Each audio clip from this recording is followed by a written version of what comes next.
Heathers is a 1989 cult classic film that somehow has not started an actual cult given the impact it's had on the teen movie genre and countless online analyses. You can get many different interpretations from the text. You can see it in a biblical light for its themes on death, or a Shakespearean light given its similarities to Macbeth. For this video, I'm going to look at themes and social commentary. The original intent was to be a satire of anti-suicide movies and how they unintentionally glorified suicide. You can see this intent especially after Heather Chandler's death, with the school using the event for their selfish agendas, and lines like this. We have to talk. Whether to kill yourself or not is one of the most important decisions a teenager can make.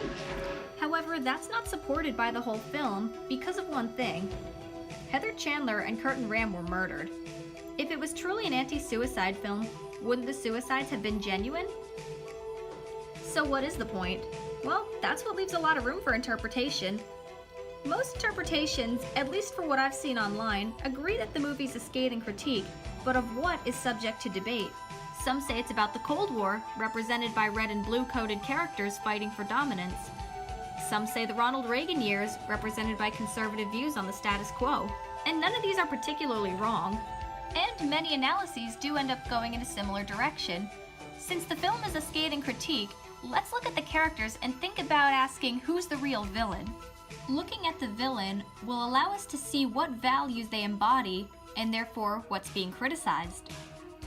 Other than Martha and Betty Finn if you're watching the movie, none of the characters are truly good, stable people.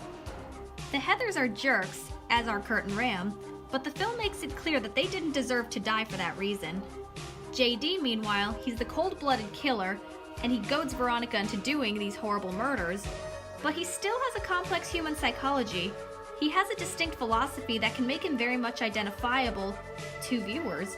You're shown how he gets to that point with the life of his father, the story with his mother, and why he thinks that way in a way that's extreme, but also very understandable.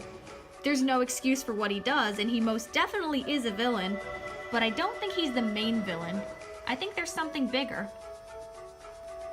The real villain is the set of cultural values that allows these characters to exist in the first place. The skewed priorities that puts jerk jocks and beautiful blonde girls at the top of the social food chain and dehumanizing the rest. It's a set of systems that emphasize status and power over basic human decency.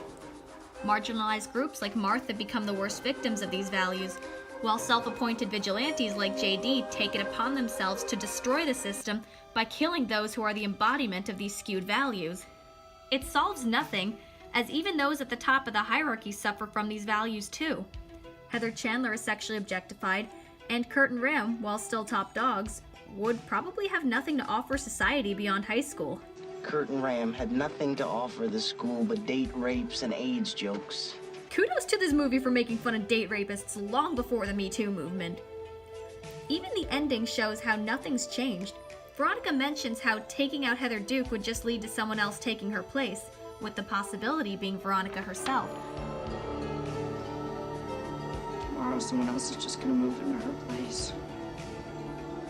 That person could be me. The end of the movie has Veronica taking the red scrunchie, or the symbol of power, away from Heather Duke and choosing to spend time with Martha.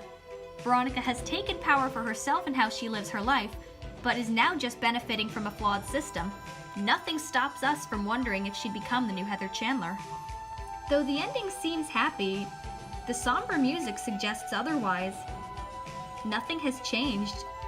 It's just a new person upholding the system, and that's the brilliance and tragedy of Heathers. Heathers reflects a world that prides itself on power, competition, and status, and is utterly miserable because of it.